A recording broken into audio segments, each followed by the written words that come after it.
Crystal, first broadcast for the New Year. Happy New Year, everybody. Happy New Year. Happy New Year. This is first of our series on transparency in both private and public life in Barbados. And the lead topic for this evening is a discussion on hedging. This is just a lead-in based on the recent FTC decision with regards to not permitting the Barbados Life and Power Company to engage in a hedge program and pass through the effects of that program to the public. So Andrew is a former oil trader. Correct. With one of the major oil companies in the region, and he will take you through a few things. So to Andrew, to start, could you just briefly explain two things? What is a hedge and why a company or individual can hedge? Okay, so when I was thinking about participating in this one, the most difficult thing is to understand the audience I speak to and at what level to try to carry the conversation. So I think to be fair to people, I think the first thing that we need to do is before we launch into hedging itself, because that's not an everyday concept that you understand, I would just like to explain a few terms and then we'll get to the hedging discussion. So the first term that I would like to be clear on for people is the term exposure. Now, what's meant by exposure in terms of oil price, for example, if I am exposed to oil prices, it means that the movement of oil prices has an effect on my profit, on my economics. It can be either way, where if oil prices go up, I benefit, or if oil prices go down, I benefit. It can happen either way. But I am exposed if a movement in oil prices has an effect on my economics. So what we have to then think about is who in Barbados is exposed to oil prices. And it is important to understand that Barbados, like Power's position, is that they're not exposed to oil prices. And the reason for that is Barbados, like Power, has a fuel clause adjustment in their bills. Everybody should be familiar with it. Everybody who pays an electricity bill can look at their bill and see that a part of that bill is based on the fuel clause adjustment. And so therefore, whatever Barbados Light and Power pay for the oil that they use to generate electricity, they then pass through to the consumer. And being that they pass it through to the consumer means that they're not exposed to oil prices. If oil prices go up, they simply pay more and they charge you more. Correct. On the other hand, I, as a consumer of electricity, am exposed to oil prices because I use electricity and my bill, if the oil price goes up, like a power charges me a higher electricity bill, and I have to pay, I can't charge it on to anyone else. Exactly. So I am exposed to oil prices. And in the market jargon, I am what you would call short oil prices. I want oil prices to go down, because if oil prices go down, I benefit because I pay a lower electricity bill. So having understood that, the question becomes, why is it that Light and Power would even be proposing a hedging program? Because a hedging program is not going to have any impact on their profitability at all. It makes no difference to them whether they hedge or if they don't hedge. And I don't have the answer to that question, but I would like to assume that it is because that they are interested in providing the opportunity for Barbadians to hedge their position. So what they're saying is, we will hedge it on your behalf so that your exposure to oil prices is taken away. Because that is what hedging is. Hedging is removing a risk or exposure that an individual has or that a company has. That is the definition of what hedging is. Removing or minimizing? Minimizing. Let's use the word minimizing. Minimizing is probably a better word. Unless you have a perfect, because unless you have a perfect hedge, you will never remove the risk, and perfect hedges are very, very rare. So that is what hedging is. Hedging is removing an exposure that to something. Right. Okay, so if you're able to hedge the oil price, name or identify some of the industries that will benefit from that hedge and what will pass on to customers through, let's say, supermarket or airline ticket or whatever. Right. So in the case of Barbados, the context of Barbados, in the case of this particular case of like a power hedging, I think we step back and let's talk about benefit. What is the benefit of hedging? Let's understand that first, because I think that is there's a lot of confusion about that. The benefit of hedging is the removal of risk. Always remember that. It is not an economic benefit from the perspective of I'm going to make money or I'm going to lose money. No, what it is the removal of your exposure to a risk. So, understanding that, and answering your question, Barbados, like for hedging or prices on our behalf, consumers of Barbados, the benefit of that to any company who consumes electricity and pays like a dollar for it, or any individual, which is pretty much virtually every individual in Barbados, is that they will no longer be exposed to the risk of raising oil prices, pushing their electricity bill up. That is the benefit that they will get. To counter that, at the same time, they will also lose the potential benefit of lower electricity prices should oil prices fall. So in a sense, it's a bit purchasing an insurance. You can think of it that way. Right. But Andrew, would not be fair to say you have purchased your contract, 3 months due or 6 months due, at a higher price. As I understand it, the purchaser, if one who purchased the auction, they paid for the auction to buy the oil at maybe $60 a barrel, and oil is now at $50 a barrel. Is there not the option to, when the point time comes for the delivery, just before delivery, you can cancel it on that and just pay the cost of the auction? Okay. Right. Now, unfortunately, what you've done is you've made this conversation a little bit more complex because you've introduced a word called option. Right. Yeah. Also forwards. And an option is there are many different hedging instruments that exist. One would be futures, which is a derivative. You can get fuel oil futures, which is what Hedging burns, which is just primarily, they also burn some jet, but primarily fuel. So in the case of fuel oil, an instrument that one could use would be what you call swaps, which is a fairly straightforward instrument, which correlates very well with oil prices, with the fuel oil price, etc. An option is a far different instrument. Now, you pay basically you're going to pay a higher premium for an option. The purpose of an option is so that you can retain the upside potential to yourself while getting rid of the risk. The problem with that, or the counter to that, is that you pay a higher premium, a much higher premium.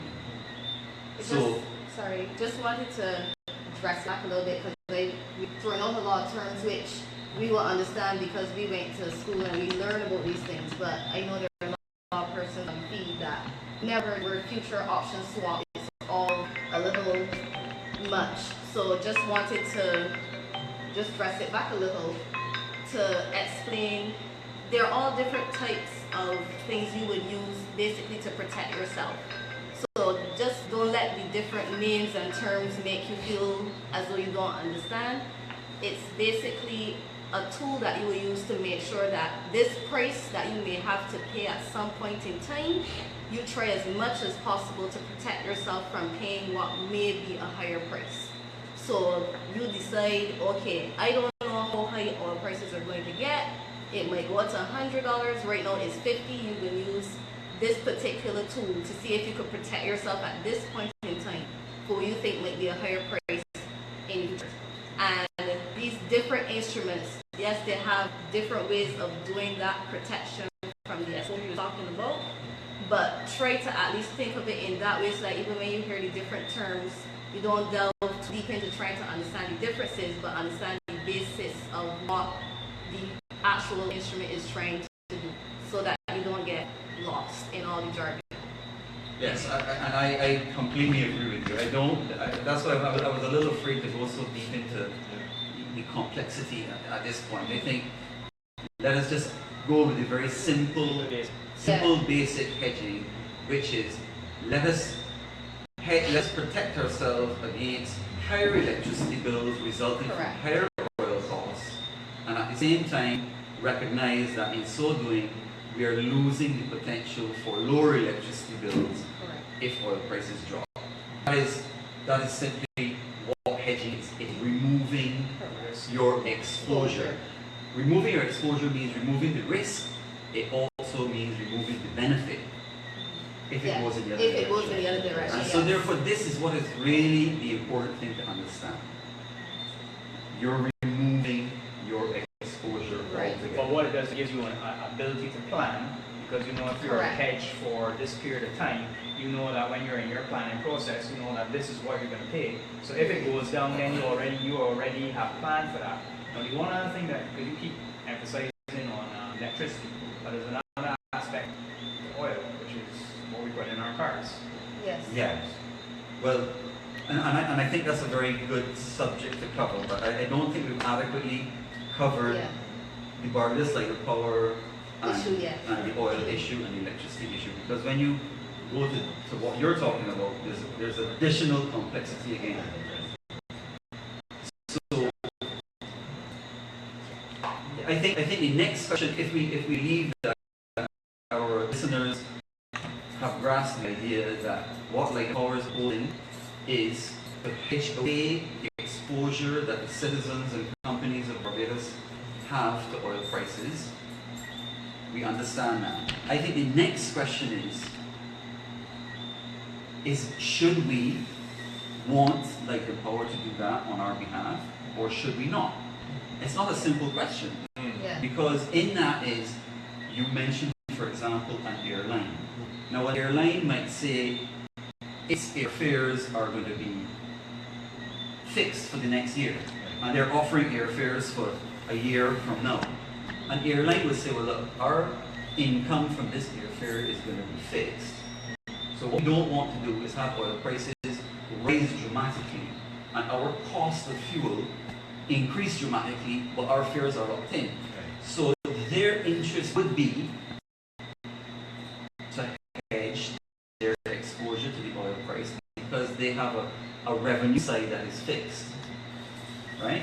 So that is one industry who gets very involved in hedging because of that. If you look at our situation, doing personal electricity bill,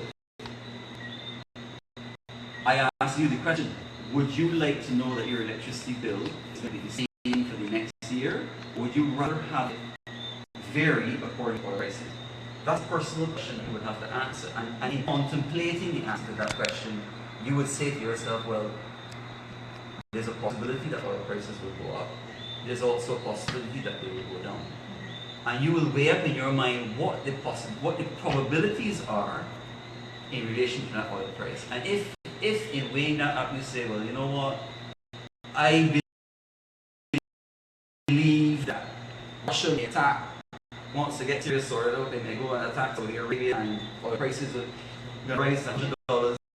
If you feel that that is a scenario that is likely, then you might be inclined to say, you know what, let me lock in my bill here. If on the other hand you say, well, you know, the shale oil producers in the US are going to be able to come up with new technology that will reduce their cost of extraction, and there will be more oil pushed in the market and oil prices are likely to go down, well then you don't want to hedge, because you want to keep the possibility of your lower electricity bills arising from this activity. If on the other hand you go, well, this might happen, that might happen, and I am not sure, then you might come to the decision and say, well, you know, maybe I'll hedge half of it.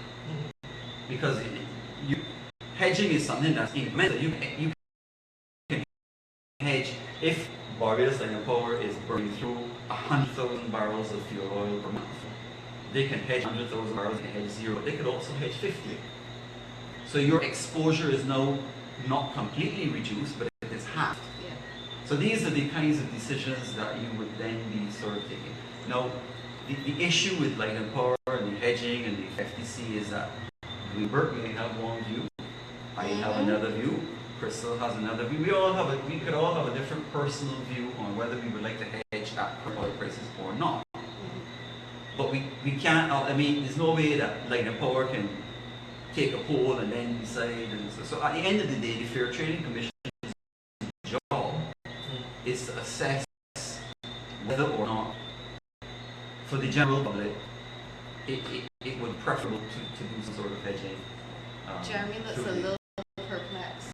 Not even a matter of that. It's just a matter of I'm wondering, number one, of the three scenarios you just put us, that being, let's say, some geopolitical instability, forcing oil prices to trend towards $100, and then the United States, the shale oil producers in the States and Canada, them finding technology that will lessen the cost of extraction, and then one where there's a situation where you're in between which one is more likely over the next year, and therefore to have an impact on us.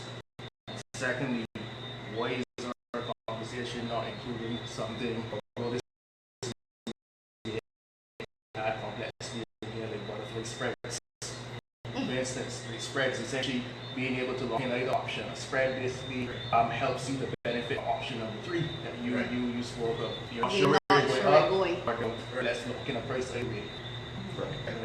So therein is the audience and the level of complexity that you want to do. So there are other instruments for hedging which permit you to retain your upside and also get away from the risks. Right. But what you pay for that is a higher price. premium. It's a higher premium. So it's like taking out a more elaborate insurance policy with a higher payout. There's a difference between third-party insurance for a vehicle and comprehensive. But That's really comprehensive. But then you're looking at benefits in a period of uncertainty. Yeah. Okay, so I would rather for homeowner pay slightly more if I know I can lock in a price for much longer. But if it's up to you, I $70 a gallon.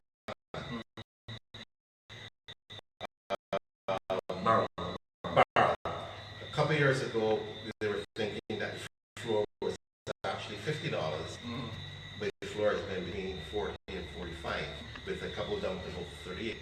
Given what happened went back to 2001, 2001 in the first Bush administration, oil prices even before 9/11, in fact that was 9/11, they tracked up rapidly up to $80, $90 and then to 140.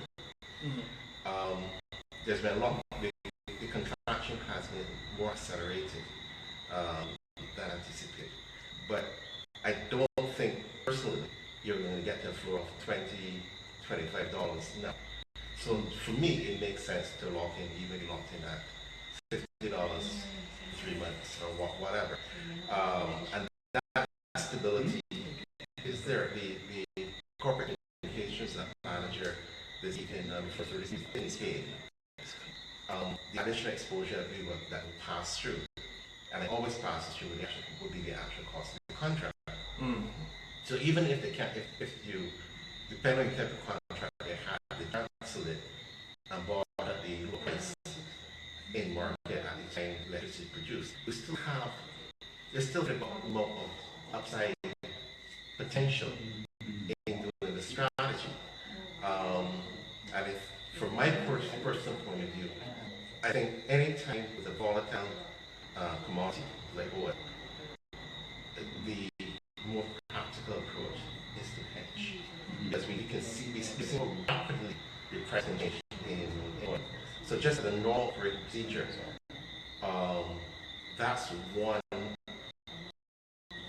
item I would always prefer to see hedge. Just going back to the airlines, for example,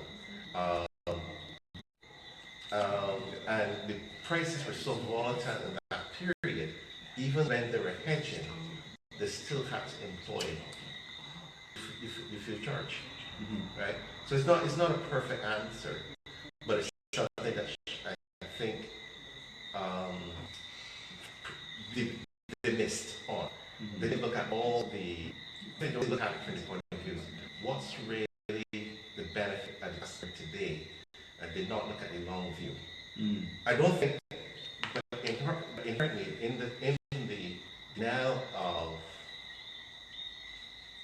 they cannot hedge, they said you cannot pass on the effects of the hedge, but it did not stop them from actually hedging. Yeah, but what you've just said, then I need to say something about it, because it would be light and power has no exposure, so they can't hedge because there is no exposure to hedge. Their only reason for hedging is to do so on behalf of the consumers.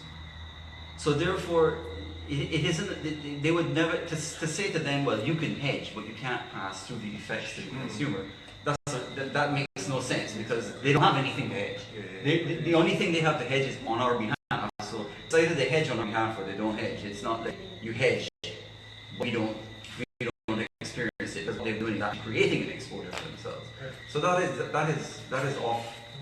Yeah, that is the FTC saying that you can go ahead and hedge, but you can't pass through these effects. That wouldn't make any sense. It doesn't make any sense. It doesn't make any sense. Unless it's and I don't know if they said unless they're doing it as part of their overall business strategy. But as I just said to you, I understand. They have no exposure, so they could never have a business strategy that is to hedge something that they don't have. I mean, they don't have it. So their only purpose for having a conversation about hedging is to allow the consumers of Barbados and the FTC representing the consumers of Barbados the opportunity to benefit from hedging if that was seen to be something to do. And the FTC have made their decision.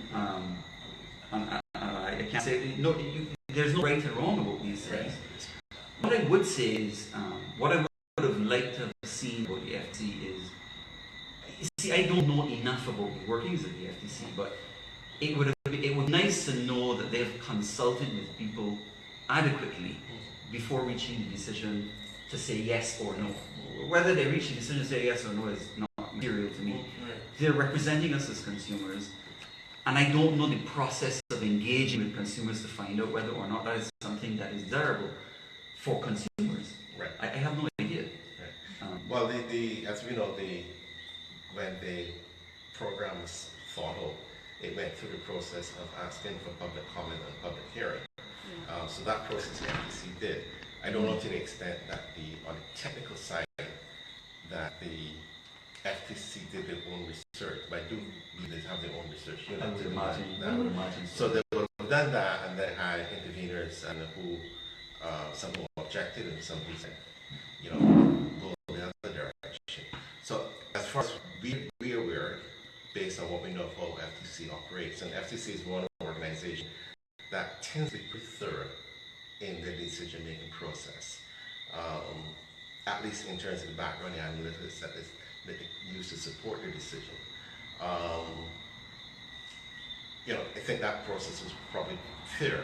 I don't know in my mind if they made the decision, but I do take a look on and off in terms of where certain things are tracking, where gold is tracking, where oil prices are tracking, where some currencies are tracking, to understand where I will be in about a couple months or a couple of years, or what my concerns are with regards to economic outlook. Right? But you think that's an interesting point that you raised. The FTC, when they published their decision, there was no part of their decision that I saw that said, well, we have decided not to allow hedging because we feel oil prices are going to do this or do that. Right. It wasn't on that basis that they've made this decision. It was more on the basis of, well, we didn't see enough evidence that the Barbados Light Power or Emera had done enough. It was more along those lines rather than making a decision based on whether or not prices were going to go up or down. And I think, I'm not saying that's not a legitimate reason to say yes or no either. I think that is very legitimate, and I think maybe the decision shouldn't have been just no, maybe it wasn't even just no. It was, well, at this time no, or if you give us more information, we'll consider it again. Because I don't think the door should be shut to that. Because there must come a point at which hedging makes sense. Now, as I said, at $52, Burke, you may say, I'm ready to hedge now. I feel the odds are that I would want to hedge now. Crystal might say, I'm not really interested until it's 40, you know, and I might feel 30. But if his oil prices might go to 20. Right. And to me, what we should have in place, because the market moves quickly, you can't wait until it drops to 20 and then scramble around and say, well, you think we should hedge now? Because by the time you consult with this part, that person, yes, let's hedge. But it's now 40. It's not about 40. Sorry, I missed the opportunity. So to me, it would be wise to not say no to hedging, but say, here's the level. Right. If oil prices get to X, that 30, 20, 25, whatever, or 50, 60, 70, whatever it is, we feel that we should hedge. Right. I think that would be a very, very forward-looking, strategic sort of. The FTC. Well, the FTC on FTC doesn't have the resources to make that decision. No, but the FTC has a decision inherently. That's their responsibility. They're responsible and have very solid technical people. Or they can make a recommendation. Who serve on the board? They don't have the resources. I know they don't. I know they don't have the resources. But Jeremy, in terms of people, the quality people have always had as FTC commissioners, they are knowledgeable people. They do have knowledge with regards to strategies ahead. Now, what disputing it? Right, exactly. I'm disputing that. What I'm disputing is what level? Is it right? Is the resources that could be dedicated to tracking? But I think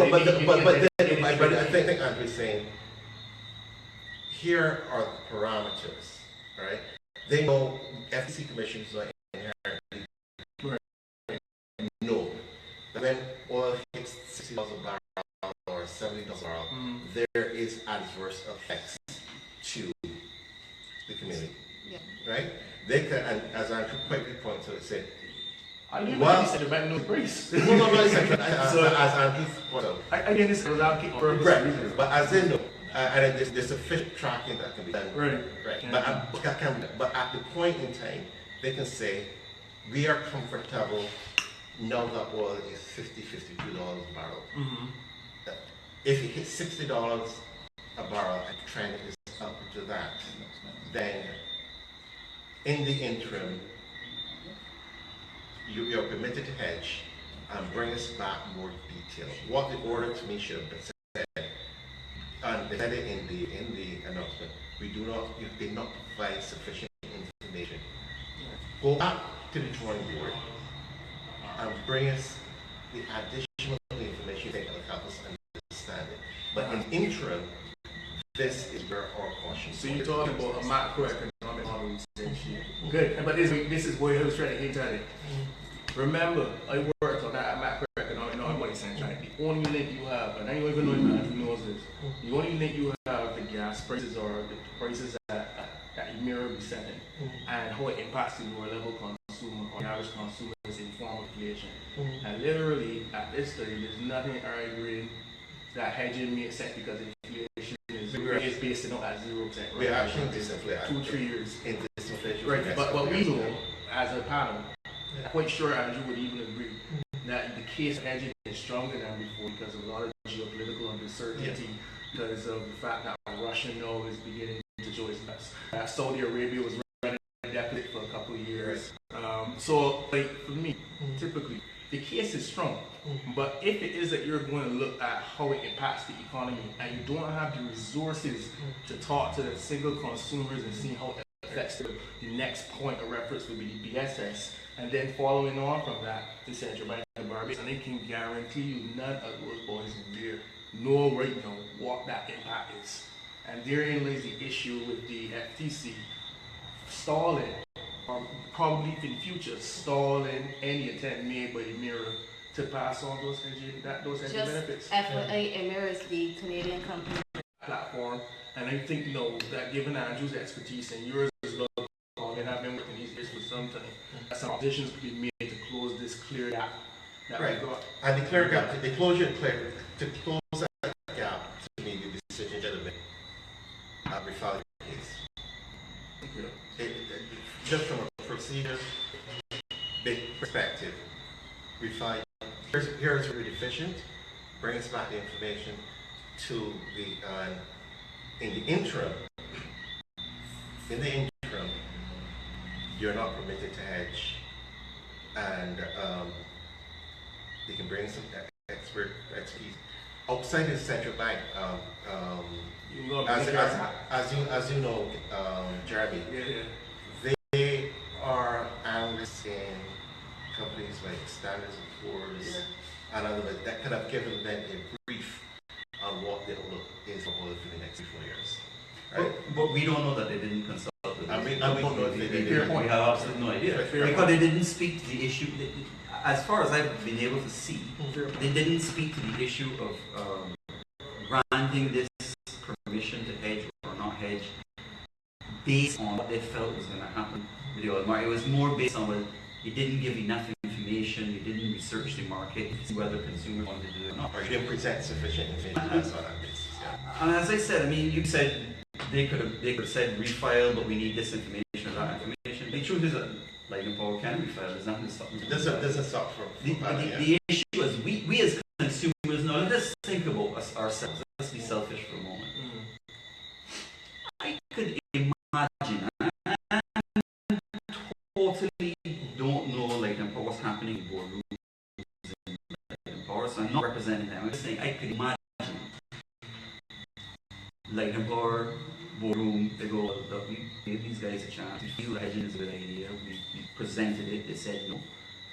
Why waste my time? Why should I waste my time? I don't have any exposure. I'm perfectly happy. If prices go up, I'll just charge them more, as I'm legally allowed to do. If it goes down, I will charge them less.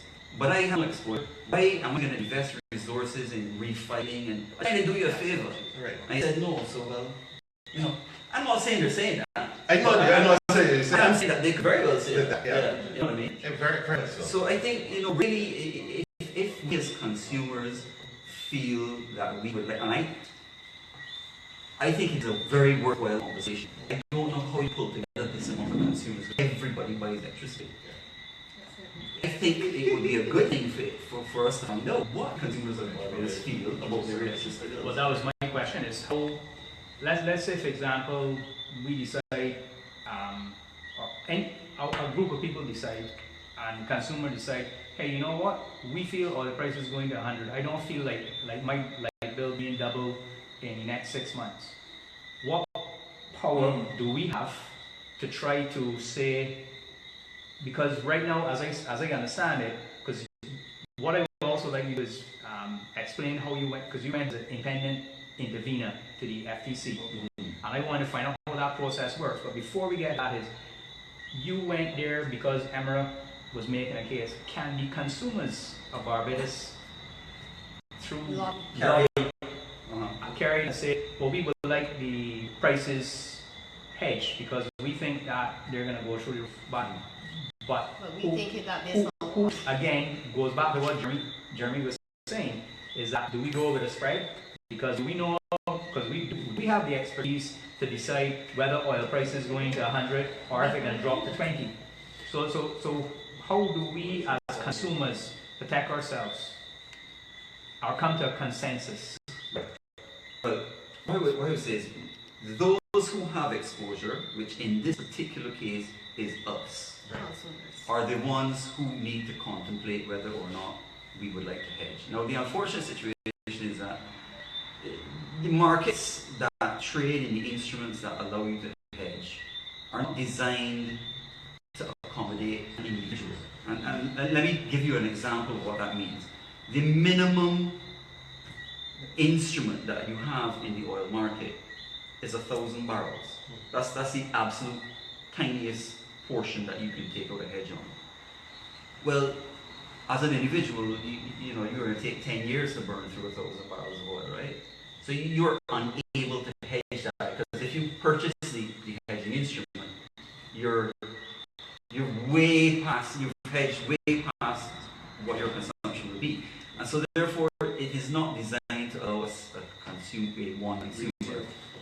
I mean, Light and Power itself, representing the entire of Barbados, is probably looking like 100,000 barrels, 100 units of hedging instruments.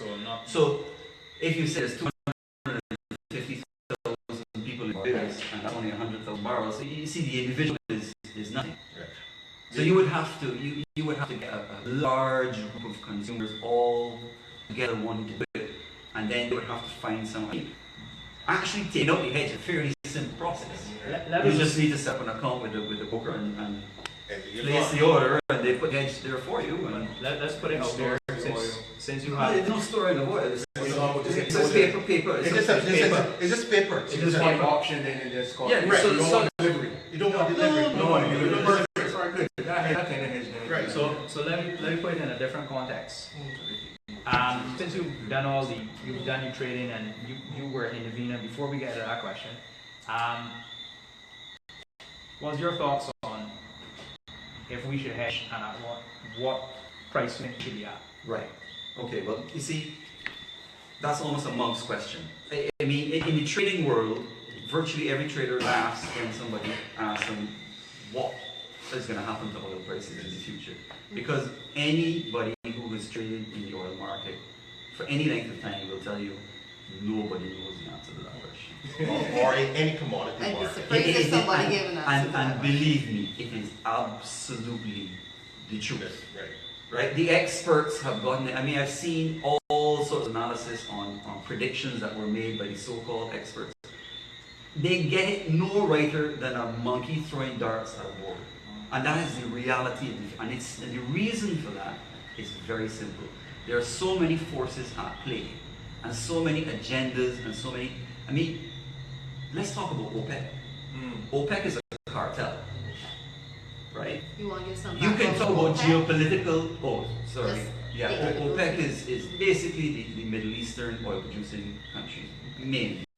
There are other members of OPEC, oil producing. I can't remember what it stands for, but it is big oil producing in like Saudi Arabia, Iran, Iraq, etc. Right. Well, OPEC is the organization of petroleum exporting countries, right? And it's interesting to listen to them, because even although they have a cartel, they come in, they set the price, and everyone does not play to the OPEC price. They play to their own politics. And the Saudis, and before that, when the Iranians were actively involved, you will see the Saudis and the Iranians go in different directions at times. Yeah. Just if we could get. I didn't want to bring up OPEC again. We're going to get a bit sidetracked with what that is. But basically, the reason I bring it up is because they try to control oil prices through supply through primarily supply. They're controlling the supply end. So basically, if they want oil prices to drop, they produce more oil. They agree to produce more oil as well. And if oil prices go down, they want them to raise, then they will produce oil. And as you say, they agree and then they don't do it. But that's not the point. The point is this, that when you're trying to predict what's going to happen with oil prices, and you consider the geopolitical activities and the shale oil costs and the alternative energy developments, etc., you do a great analysis on that. The whole thing is absolutely capsized if OPEC come in the next morning and say, we're cutting production by 1 million barrels a day. Which they have done. Which they've done. Which they have done. So unless you know what OPEC is going to do, you could never predict oil prices. So the last two quick questions, because we won't move on to another topic, but it goes back. The question I was really asking was, would you hedge at this point in time? If so, what price? Right. So again, I can only say you're asking. Okay. So do we have to share that? No. It's Right. So I was in the process of answering the question, what's my view on whether we should hedge that currency? So my answer to that is, as personally, $50, I'm a little bit indifferent. When we were in 30s, I was very, very keen for the Barbados government to take action at that point in time, because I felt that the upside of oil prices was much more likely from there. 70 I wouldn't do it, because I just feel that the days of 70 plus oil, I mean, and again, I could be proved very wrong by war breaking out in the Middle East tomorrow, but I think, without any major event like that, I don't think you're going to push past 70, because of the shale oil in the US, and because there is the demand side for oil is being eroded by better technology in solar, etc. So I think the long-term trend is moving away from the use of oil as an energy source. So I said all of that. I said 50, a little bit indifferent. I would hedge at 50 personally, because I just like the idea of getting away from higher energy prices. It wouldn't bother me if it then went 30 and people were getting cheaper electricity than me. I'd be alright with it. I would say I made a decision, and I would be happy with it. And then we can plan. We know that our electricity bill is going to be this. Correct. For the next. Yeah. Was him there making a proposal for Barbados to own a number of power companies in the region, and I think I can really go a little bit further, because the more cash you retain, treasury management, that's the thing. But I think the broader strategy was to save some cash in the long term, because if they lock in at a particular price, they can plan cash flow better, and try to turn operations act a little bit more easier for them to plan. But I think we are. Yeah, there's one last question. Just first go in, because I know that Jeremy chomping at a bit here, but you want to move on to the NOC. Just quick question. How do you go about being an intervener with? Because I thought it was just interesting that you went as an independent intervener in the FTC in this whole hedging arrangement with Hammer. Right. Well, I can only speak. Yeah, because I'm not doing anything different. Here you go. Right. So the question was, how do you become an intervener? How did I get involved in the hearing? So there was an ad in the newspaper, or saying that this thing had come before the FTC, and I can't remember exactly how it was worded, but interested parties and whatever. And I said, well, I just said to myself, well, I know a bit about this stuff, so let me suggest then that if they'd like me to give them some input, I would happily do so. And to cut a long story short, I guess I gave a bit of my background, and they must have looked at that and thought, hey, this guy probably could be useful, so they accepted it. Therefore, what then happened, and the process is quite interesting, and I don't know if it always happens this way. It may happen in many different ways. In this particular case, they said, right, you're an intervener.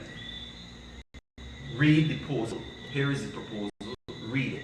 And then as an intervener, they ask you to submit a list of questions that you propose be asked of Light and Power on the basis of that. And so that's what my input was, to provide a number of queries that I thought they would benefit from asking Light and Power. And I imagine all the other interveners were invited to do the same thing. And then what I saw happen was, they must have taken in all the queries from the different interveners, and then they picked a number of queries that they thought were the most significant. Because I then saw, there was a communication that went to Light and Power saying, please answer these queries. And I recognized some of them were some of the ones that I submitted, and some of them were not. So they must have come from other interveners. Then Light and Power would have answered those queries. Again, that would have been circulated to everybody involved and all the interveners, so I would have had a chance to see the answers to those queries. And then I was hoping that what would have happened after that would have been maybe a roundtable conversation with the FTC and the various interveners to then have a conversation among, like how we're having here, a knowledge sharing. Here's the questions asked, these were the answers. What do we think? What should we? That part didn't happen. The next thing I saw was decision. Yeah. Now, again, I don't know if that's a normal process. I'm not criticizing the process. I'm just saying that's what it was. And I would have I think it would have been nice if, because I think the level of knowledge that you can share among people in a meeting, in a room, in an hour, is far in excess of anything that you could, it would take you, reams of emails and written documentation to get the same level of, common understanding. So that to me was a bit of a, I would have preferred different. So, Andrew's the kind of person, and that's why I was curious about, because no one would even think of doing things. I mean, after you told me about what went on, I'd be just curious to spend a day in the gallery to see exactly what happens. Right. Let me ask you a question. Did they, Dr. Ross, did they ask for interveners and objectors, or just interveners? Just interveners. Just interveners. And interveners were not, you didn't qualify yourself as, you weren't asked to qualify yourself as in favor of or not in favor of any of that. I mean, it was just a proposal. Can you give us some questions that we should ask the people? That's really what it was. Right. Interrogatories, didn't use the word questions, it's interrogatories. That's what was interesting. Yeah. And it's so interesting that, and for me, I'm very interested from your point of view as a trader, how you see that dynamic working. Again, this is speculation, since the deal, the details of the deal have been laid before us publicly. Right. So this is the BL&C Sol Cargan. BNCL. BNCL. This is National Oil Terminals Limited. There are two entities that control oil moves in and out of Barbados, or into Barbados. There's Barbados National Terminals Limited, which is the person who will actually control the entry point of oil into Barbados, and then there's the Barbados National Oil Company, which is the marketing company related to the BL&C, to BTCL. Okay. We had an announcement recently that Sol has acquired that entity, and we were informed that actually in 2013, right after the election in 2013, there was an announcement that the NTLC was going to be sold. Okay. What I cannot recall saying, and this talks about transparency, I don't know, I just want to throw it to the panel. Did anyone see the tender document or see the tender notice for the sale of BTNs? Nope. I didn't see it at all. But again, was there offer made to 185,000 people to see if there was interest in Under the Financial Audit Act, it must be tendered. Must be. Not just one person getting Not just paid. one person. It must be tendered. If you recall, there was one more person. Yeah. But there was, but I don't know what the process was. Was there public notice? As I understand how tenders work, or was it a closed-end invitation? Was it an invitation to qualify, the pre-qualification process? They said, well, we believe you're the only entities that are eligible that can do the transaction, and the vendor asked for went through a pre-qualification process, and then once the company is pre-qualified, then they will have to provide technical But what is proposal. supposed to happen? Right. Because That's law. okay. That's that law. it could go to a particular set of people that Usually, they think will qualify. Yeah, usually there are a couple tiers in terms of tender. Usually there's an open tender process, and even if you have pre-qualified tenders, there's typically a process where formal process to invite parties to pre-qualify for possible proposals over the next 2 or 3 years, right? And a project like this will typically, to me, what would happen. I don't know what decision was made in terms of the process to invite people to pre-qualify, but again, to invite people to pre-qualify, there is usually a public process. These guidelines are typically hard and fast when it comes to vendor qualification for projects funded by CDB, World Bank, IDB. Sorry. And that's usually a requirement if it's funded. There's also, the Audit Act tends to be very specific as to what are the tiers. But again, they normally is a requirement to run a public tender for a number of days in particular publications. Usually has to go through the Gazette, at least one public paper. And then once the pre-qualification process is completed, then only those who have qualified will be invited to put it So forward. summary, we should be asking, What was the process? what was the process qualified? To either pre-qualify or qualify. Right, so we should be asking that. Right, exactly. And just to be clear, Yeah. what is the relationship between the two companies? Because if you're breaking up one, like how's that going to affect us now? How does that affect us? Like who's in control of what? Right. Because we keep hearing saying that the marketing distribution is this end, but the oil coming in. Versus the storage, yeah. Andrew, hold on. Well, if I'm correct, I mean, I can't say that I'm 100% certain, but I believe I understand. Barbados National Oil Company is who owns the oil that gets imported into Barbados. And we're talking about at the BNTCL terminal up at sea, because there's other terminals in Spring Garden. LPG comes in at Spring Garden, fuel oil comes in. So it really is just what you call clean products, gasoline, diesel, jet, coming at this terminal. BNOC owns that fuel, and they also owned they still do because the transaction is not complete. They also own the terminaling company, which is their child company that owns this terminal. So their current situation is they own the oil, they own the terminal, and they then charge the distributors, which in Barbados would be Sol and Rubis primarily, and maybe a few independent distributors as well. They then charge a price for them to come and load product at this terminal. What will happen now is, since when this sale is complete, whether it be Sol or Rubis or whoever it was, the new owner of the terminal, I imagine, BNOC is still going to own the oil, but BNOC, since they no longer own the terminal, will have to pay for fee to the owner of the terminal. And then BNOC will count that cost, their cost, and they will then charge to the same Sol and Rubis and whoever. So we're exposed. So, not that we're exposed. I mean, and there's nothing wrong with that either.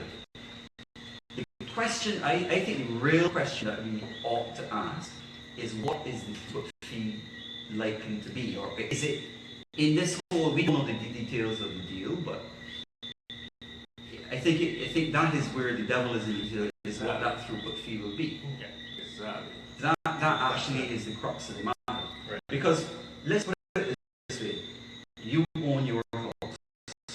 One day you decide, well, I need some. Alright. So what I can do is sell the house to Andy, and then rent to live in the house. But it's absolutely nothing with that. But unless you specify what that rent is, it could be a good deal or a bad deal. The rent is what will determine whether or not it's a good deal or a bad deal. And if we want to ask questions, as a public or as consumers ourselves, that is the area in which I feel we ought to focus.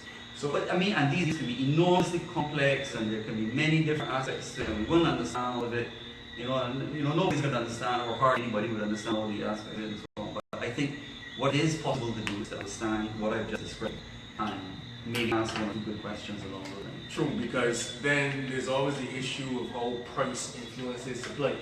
Mm. So and I don't want you to say this because I'm thinking of replicating myself now with other people, but there could be a scenario, given if the deal isn't, let's say, not just comprehensive, but let's assume balanced deal, where the new owner of those terminals could restrict supply to competitors. And that's actually, And that's the big, that's not the price. that's the problem. You can have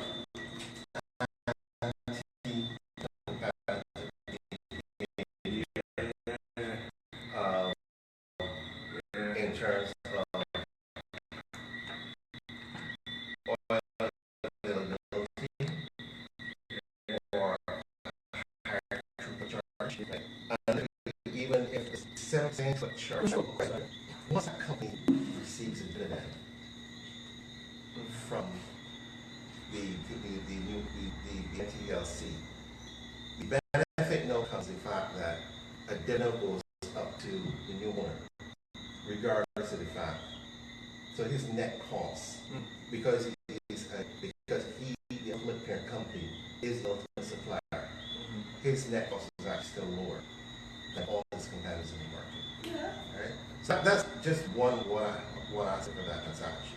I would have expected if this deal has been reviewed by the FTC, and it should have been reviewed by the FTC, they should have insisted, because it's anti-competitive, in a fixed mechanism for a period of time as to how that triple charge will be calculated. Same way, yeah. We take one question here. Says, is it possible that the fee might be reduced by private sector involvement? It is possible. It is possible. It's possible if the private sector owner can reduce the cost of operation. But no, man, let me be realistic. But let us be realistic. Unless we know what the anticipated rate of return that the new private sector owner is demanding in the deal, the charge, we will know what, if we have a good deal or not. Or will this come under the FTC? Because it obviously it is an FTC. It should be, you know. And one would hope that they, the final reviewer, or at least maintain some form of regulatory oversight as it pertains to these throughput by consumers. Right, because a deal like this is market dominance. Yeah. And as far as I understand it, FTC has a responsibility for market dominance. Examine any deal for market dominance. So, example is Sagicor and Guardian Insurance, or Sagicor and ICBL would merge.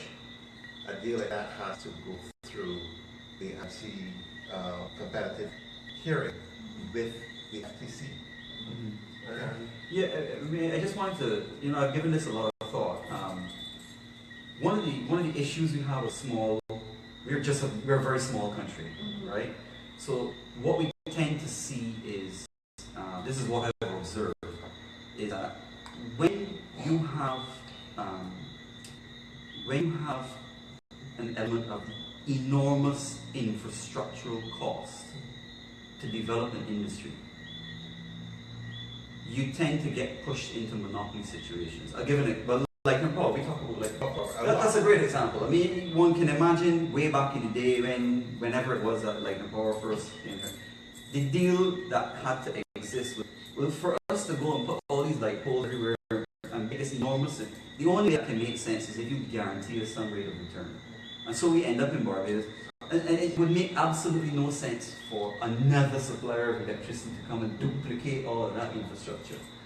So we have that in various aspects of Barbados because of our smallness. Insurance is not like that. You can have many insurance companies. There's no big infrastructural investment required by an insurance company. So you can get many competitors in the insurance industry, and it's easy to do even a small market. The oil industry, again, because you're talking about big investment, it doesn't make sense. And think of it this way: we have this terminal. One thing that, let's say, Salt has this terminal. One thing that Rubis could say, well, okay, fine. We don't like that situation where we have to buy oil that's coming through the terminal of our competitor. We want our own terminal.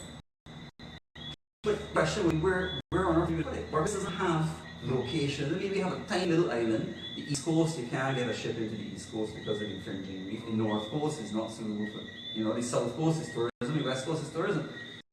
So we had to take down the Mobil refinery because it's right next to the tourist area. So we have very, very limited space. And so it makes perfect sense for a small country like Barbados with a big tourism industry to have one terminal. That makes a lot of sense. But it does put us in a situation where when that one terminal is owned by government, fine. When it goes into the hands of one private competitor who is competing against other people, it's just one of those things, a small market basis. I mean, there's no reason to think, certainly not by me, that this will disadvantage consumers in Barbados, anything like that. What it does do is it raises the suspicion. We're naturally suspicious because, and that happens, perhaps it's a mood of the country, where people are suspicious of everything because they're not happy with certain things, etc., etc., etc. I don't think that I think we should be smart and we should be vigilant and we should ask some questions, like particularly in the area of what the throughput fee is and so on and so forth. But I for one would not want to stir up people into thinking there's some funny business going on here. It just is. We just need to know. We're a small country, and we end up with in a situation where sometimes we have to deal with monopoly because that's the only thing that makes sense. But then be wise about how you supervise that and make sure. I never heard of a benevolent monopoly. Let me answer one question. Would it not have been better for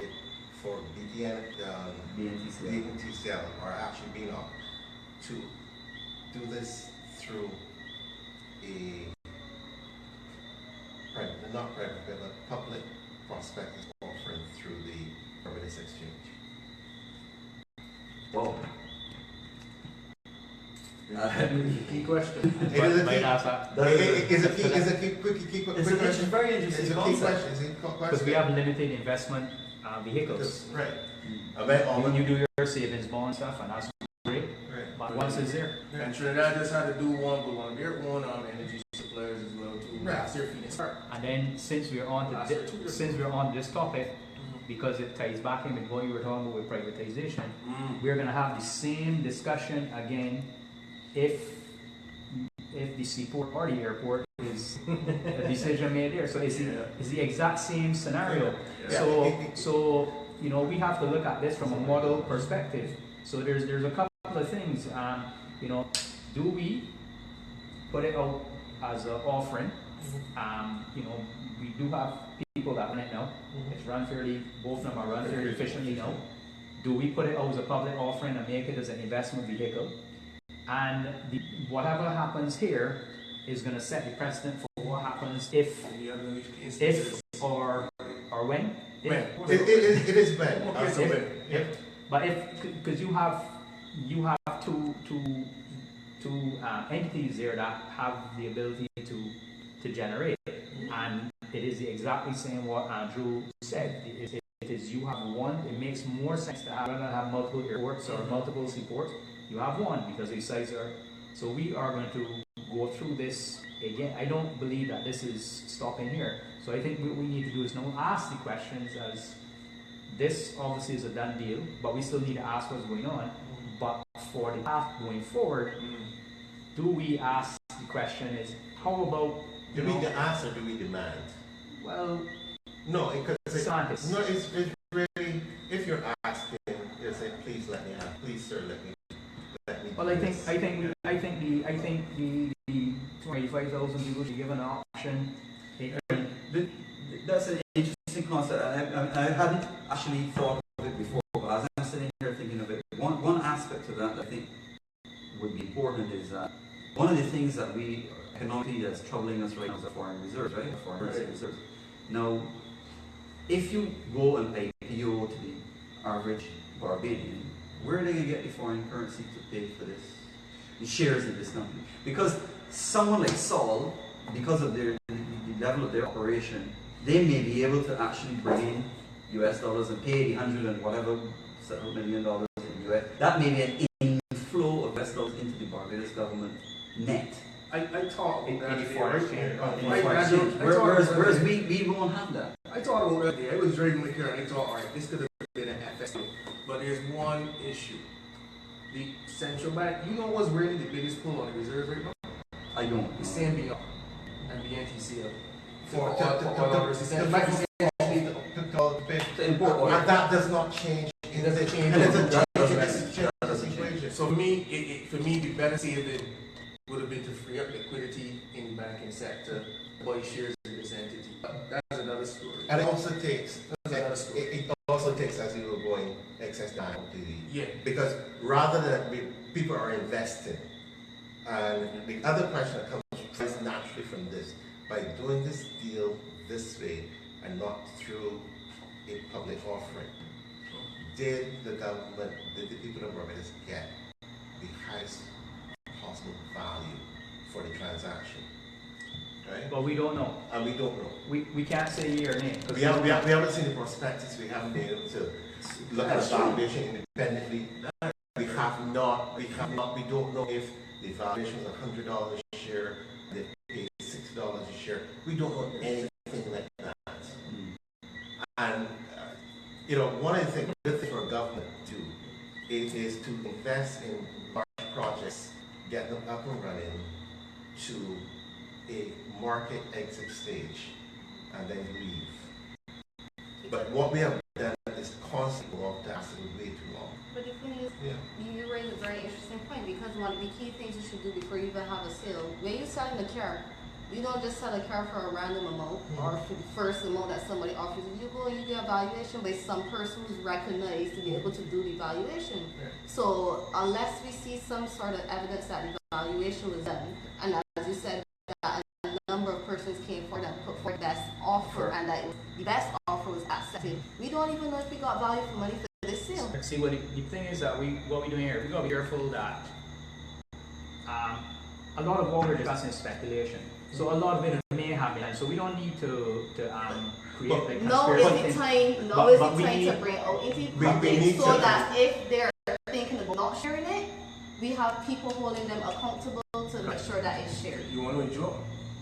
The longer it takes to be shared, the more you go to question the deal. Right. Because this should be a straightforward. Correct. I mean, it would have been very easy to say, okay, we're doing this. Publish in the newspaper the valuation report. Yep. That's all we need to do. Publish the valuation report. Because it's the valuation and there's the actual market value. Alright, so gentlemen, I think we have, because I was really watching here, we stretched this one for all. We take Andrew and Jane and Colin from their lovely families and me from my lovely bank. And I really want to thank everybody that's been doing the program. I hope it was useful, and Andrew, if we could borrow your brain again in the future, because I'm quite sure we'll have more chance for discussion in this area. Thanks. Well, I mean, if I can help, I will always try. Yeah, so thanks again to Dwayne, Colin, and Crystal for allowing us the use of her lovely home.